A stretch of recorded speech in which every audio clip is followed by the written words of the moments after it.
Bismillahirrahmanirrahim. Alhamdulillahi rabbil alamin. Wassalatu wassalamu ala imamil anbiya'i wal mursalin. Sayyidina wa maulana Muhammadin wa ala alihi wa ashabihi ajma'in. Amma ba'du. Pemirsa Nabawi TV yang dimuliakan Allah Subhanahu wa taala, bertemu kembali dengan saya Misbahul Munir dalam program Inspirasi Hati yang membahas tentang tafsir kisah-kisah di dalam Al-Quranul Karim. Sebelum kita memulai tentang kisah-kisah untuk selanjutnya, mari kita mulai pertemuan kita ini dengan niyatut ta'lim wa ta'allum dari Imam Al-Haddad. Nawayna at-ta'alluma wa at-ta'lim wal ifada wal istifada wal hatha 'ala at-tamassuki bi kitabillahi wa sunnati rasulih wad dalala ila al-huda wad du'a lil khair ibtigha'a mardatillah wa qurbihi wa thawabihi subhanahu wa ta'ala. Sebelumnya, di episode sebelumnya kita telah membahas tentang kisah Nabiullah Ibrahim alaihi salam, bagaimana beliau mengajak ayah beliau untuk menyembah Allah Subhanahu wa taala. Dan telah kita saksikan bersama bahwa beliau sangat sopan, beliau sangat santun menggunakan bahasa untuk mengajak ayahnya, karena ayah itulah yang menyebabkan beliau terlahir ke dunia. Kemudian beliau juga meminta ampun, istighfar kepada Allah terhadap kesalahan-kesalahan ayahnya. Kali ini insya Allah kita akan membahas keterusan atau kelanjutan dari kisah Nabiullah Ibrahim yang kedua, yaitu berkaitan dengan dakwah beliau mengajak kaumnya yang mereka itu kebanyakan dari mereka mayoritas menyembah bintang, menyembah bulan, menyembah matahari.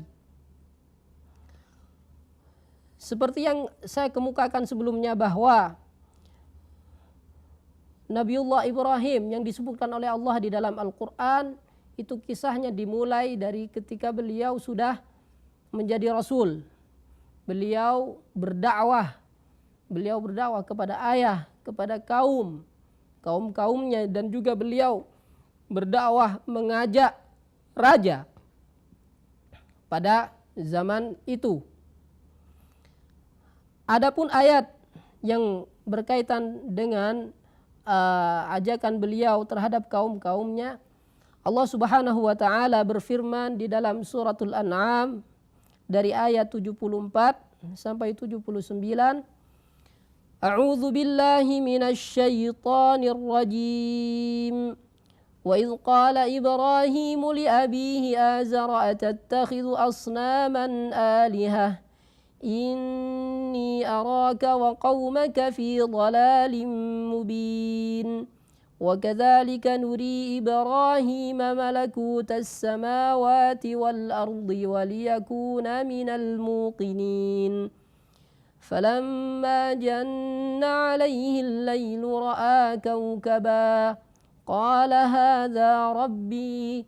فلما أفل قال لا أحب الآفلين فلما رأى القمر بازغا قال هذا ربي فلما أفل قال لئن لم يهدني ربي لأكونن من القوم الضالين. Sadaqallahul azim. Dan ayat seterusnya juga berkaitan dengan ajakan beliau kepada kaumnya. Saya artikan, wa idz qala Ibrahim li abihi azara atattakhidhu asnaman alihah. Ini sudah saya bahas sebelumnya. Ketika Nabiullah Ibrahim berkata kepada ayahnya Azar, yang bernama Azar, atattakhidhu asnaman alihah, apakah engkau wahai ayahku menjadikan berhala-berhala itu sebagai Tuhan? Inni araka wa qaumaka fi dhalalim mubin, sesungguhnya aku melihatmu dan kaum-kaummu fi dhalalim mubin, dalam keadaan yang sangat sesat. Wa kadzalika nuri Ibrahim malakutas samawati wal ard. Di sini ajakan beliau Nabi Ibrahim kepada kaumnya.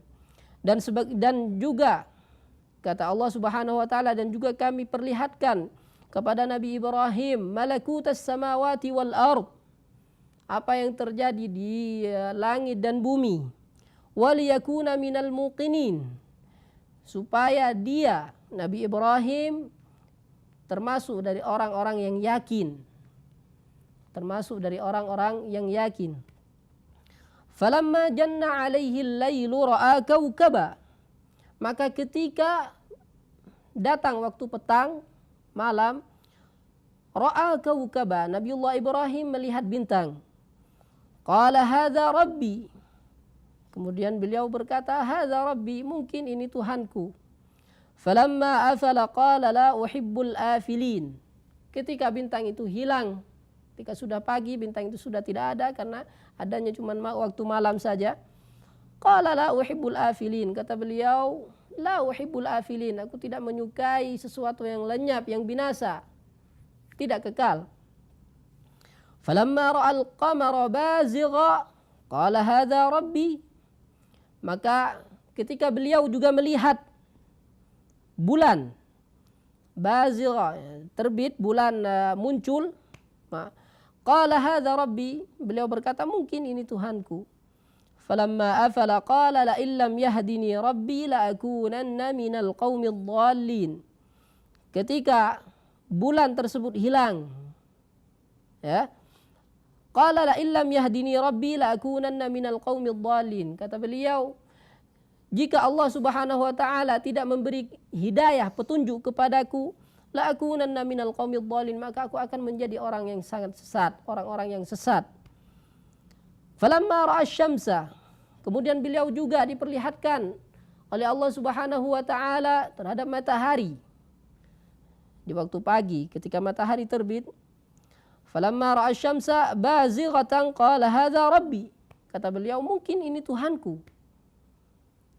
Qala hadza rabbi hadza akbar, ini lebih besar dari bintang, kemudian bulan, kemudian matahari. Matahari lebih besar dari bulan dan bintang. Falamma afalat qala ya qaumi inni bari'um mimma tusyrikun. Ketika matahari itu juga terbenam di waktu sore, di sore hari, ya qaumi inni baqala ya qaumi inni bari'um mimma tusyrikun, kata beliau, wahai kaumku, inni bari'um mimma tusyrikun, aku tidak ikut-ikut, saya bebas, aku bebas terhadap kekufuran kalian, kesyirikan kalian. Inni wajjahtu wajhiya lilladzi fatara as-samawati wal ard hanifan wa ma ana minal musyrikin. Sesungguhnya aku wajjahtu wajhi lilladzi fatara as-samawati wal ard, aku menghadap terhadap zat yang menciptakan langit dan bumi. Wa ma ana minal musyrikin, dan aku tidak termasuk dari orang-orang yang musyrik. Subhanallah, kita lihat dari ayat-ayat ini, beliau menyebutkan benda-benda yang diciptakan oleh Allah, mulai dari bintang, bulan dan matahari, yang mana ketiga benda ini, ya, ciptaan Allah ini disembah oleh kaumnya. Pertanyaannya, seperti yang saya kemukakan sebelumnya, apakah Nabi Ibrahim itu benar mencari Tuhan? Apakah Nabi Ibrahim itu sebelum beliau menjadi Rasul Allah Subhanahu wa taala, beliau itu sama dengan kaumnya, menyembah bintang, bulan dan matahari? Ini yang perlu kita bahas. Di dalam hal ini para ulama, saya bacakan, zahaba ba'dul ulama wal mufassirin ila anna hadhihi al-ayat tukhbiru an marhalatin mutaqaddimatin min hayati Ibrahim alaihi salam. Sebagian ulama dan para ahli tafsir mengatakan bahwa ayat-ayat ini merupakan suatu gambaran tentang kehidupan Nabi Ibrahim sebelum menjadi Rasul. Jadi apa? Kata sebagian ulama ini, berarti Nabi Ibrahim benar mencari Tuhan. Nabi Ibrahim seolah-olah waktu itu bingung. Siapa Tuhan yang sebenarnya? Siapa yang telah menciptakan langit, bumi dan termasuk manusia? Ini kata sebagian ulama. Wa hadhil marhala kanat fi syababih. Dan fase ini itu ketika beliau apa? Waktu muda, ketika beliau masih muda, kata sebagian ulama. Wa qabla an ya'tiyahul wahyi, dan sebelum mendapatkan wahyu menjadi rasul utusan Allah Subhanahu wa taala. Wa ya'rif Allah an tariqihi wa yakunu nabiyyan, dan sebelum menjadi rasul, menjadi nabi, dan sebelum mengenal Allah Subhanahu wa taala. Ini kata atau pendapat sebagian ulama. Wa dhahabu ila anna Ibrahim fi syababihi kana yabhathu an ilah yasluhu an yakuna ilahan. Wa fitratuhu wa aqluhu yarfadhan i'tibara ma ya'buduhu qaumuhu alihah. Jadi kata sebagian ulama ini memang benar Nabi Ibrahim itu mencari Tuhan ketika beliau itu masih muda. Akan tetapi ya, kenapa beliau mencari Tuhan? Karena beliau itu tidak yakin apa yang disembah oleh kaumnya itu bintang, bulan dan matahari, itu beliau tidak yakin kebenarannya bahwa itu Tuhan. Beliau tidak yakin. Oleh sebab itu beliau mencari Tuhan. Qalu, para ulama itu mengatakan, inna Ibrahim kana fi maqami bahthin wa nadharin wa tahlil. Jadi waktu itu Nabi Ibrahim dalam masa apa? Pencarian, mencari Tuhan. Kana qaumuhu ya'buduna al-qamar wan najm wasyams. Sedangkan kaumnya itu menyembah bulan, bintang dan matahari. Fa arada an ya'rifa hal hadhihi fi'lan aliha wa hal qaumuhu ala shawabin fi ibadatiha. Ini pertanyaannya. Kata Nabi Ibrahim, jadi seolah-olah Nabi Ibrahim bertanya dalam hatinya sendiri, apakah ini benar bintang, bulan dan matahari ini benar Tuhan yang wajib disembah? Nah, oleh sebab itu beliau berkata, pertama ketika beliau melihat bintang, hadza rabbi, hadza rabbi. Kemudian beliau ketika melihat bulan, hadza rabbi, mungkin ini juga Tuhanku. Kemudian yang ketiga ketika beliau melihat yang lebih besar dari bulan yaitu matahari, qala hadza rabbi, mungkin ini juga Tuhanku. Namun pada akhirnya Nabi Ibrahim itu tabarra'a minhum. Nabi Ibrahim membebaskan dirinya, tidak mengikuti kaumnya karena mereka itu musyrik. Nah, ini pendapat sebagian ulama. Yang mana disebutkan oleh oleh penulis kitab tafsir dan para penulis tafsir kisah Al-Qur'an.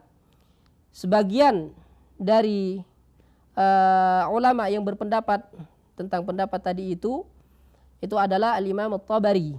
Al-Imam At-Tabari yang ma'ruf, yang mempunyai kitab tafsir Tabari. Kemudian juga Sayyid Qutb, ada dari ulama yang sekarang ulama mu'asirin.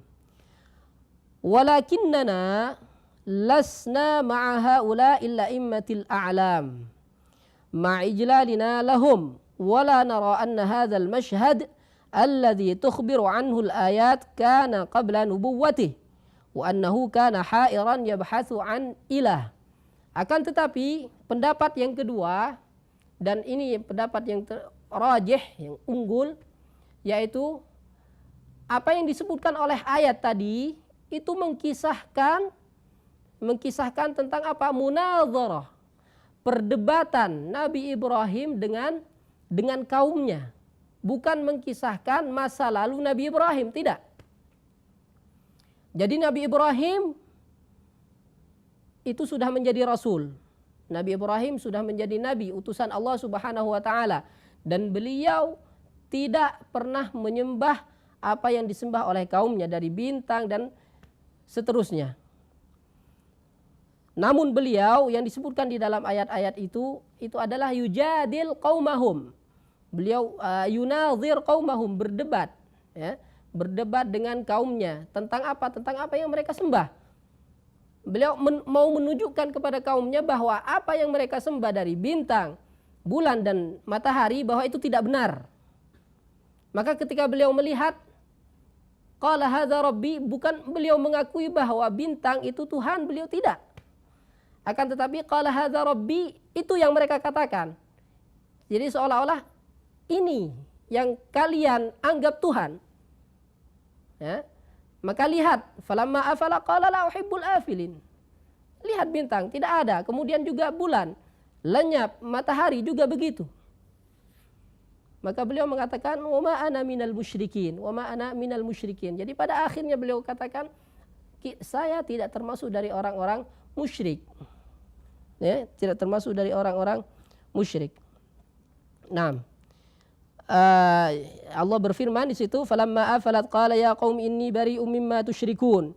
Inni wajjahtu wajhiya lilladzi fatara as-samawati wal arda hanifa wa ma ana minal musyrikin.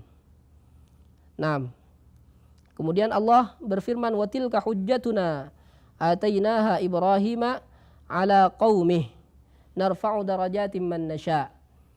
Jadi Allah Subhanahu wa taala di situ menyebutkan, Allah berfirman bahwa tilka hujjatuna atainaha Ibrahim ala qaumi. Itu adalah hujjah aku, kata Allah Subhanahu wa taala, yang Allah berikan kepada Nabi Ibrahim untuk mengalahkan argumen dari kaum-kaumnya. Narfa'u darajatin man nasya, kata Allah. Aku angkat derajat seseorang yang aku inginkan.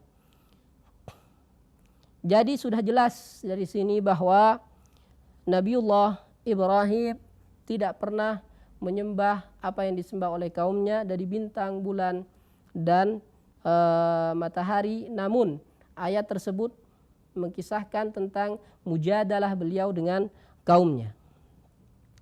Para pemirsa Nabawi TV yang dirahmati Allah Subhanahu wa taala, kemudian selanjutnya kisah Nabi Ibrahim berdebat lagi dengan kaum beliau yang lain. Karena kaum beliau itu terbagi menjadi dua, ada yang menyembah bintang dan sebagainya tadi, yang kedua menyembah berhala seperti ayahnya.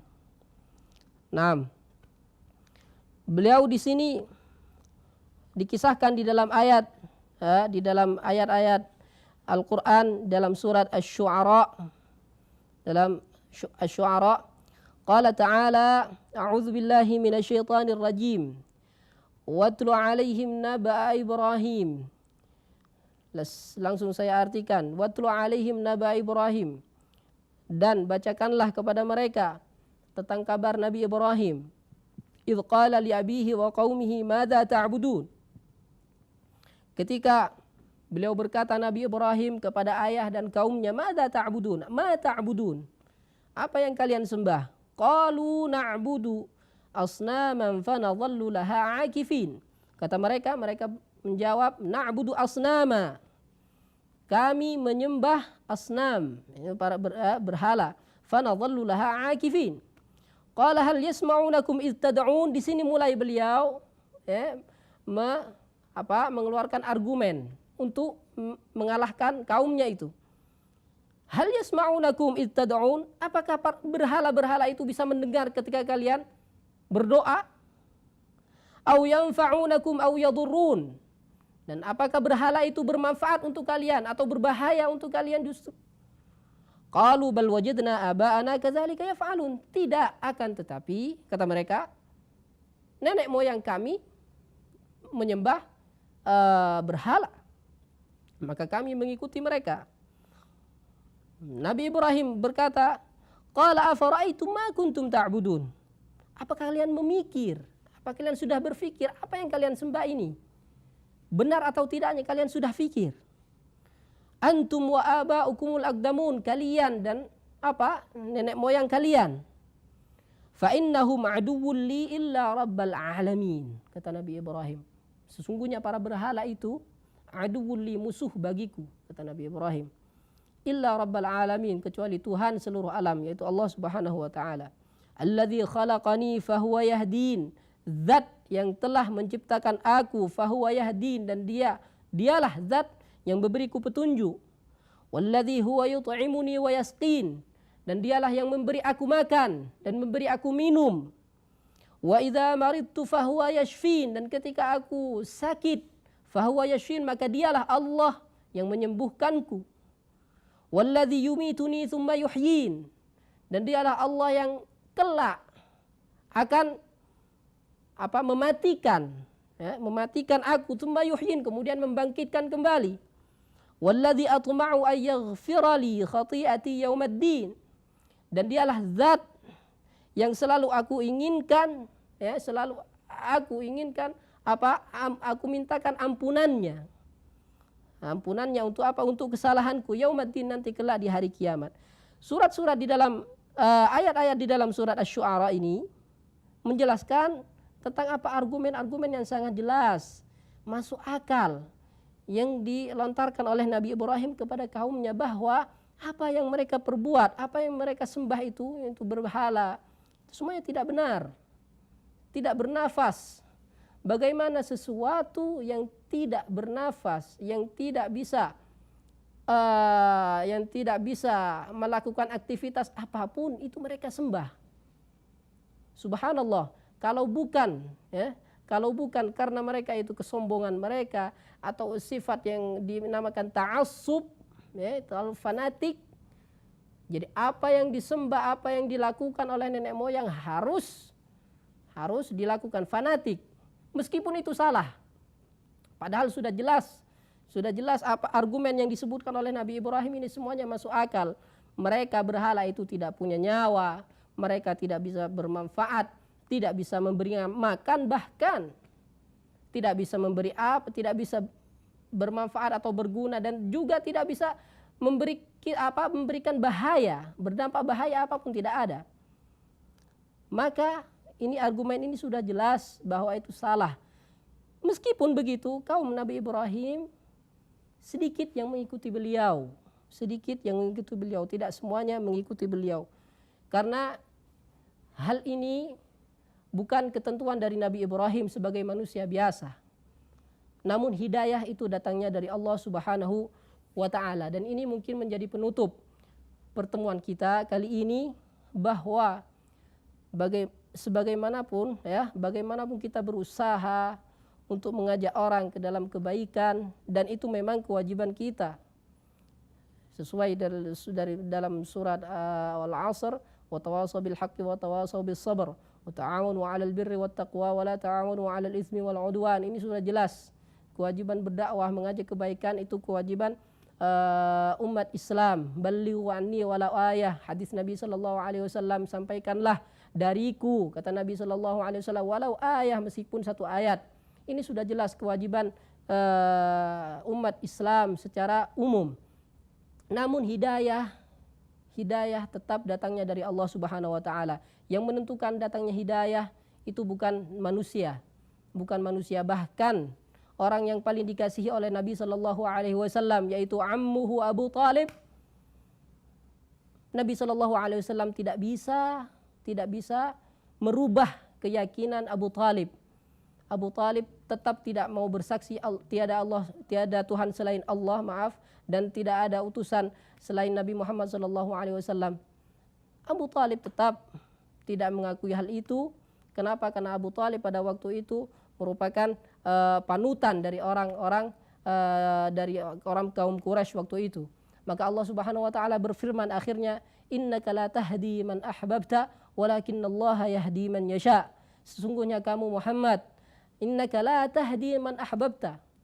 La tahdi man ahbabta, tidak bisa memberi petunjuk hidayah terhadap orang yang kamu cintai. Walakinallaha yahdi man yasha.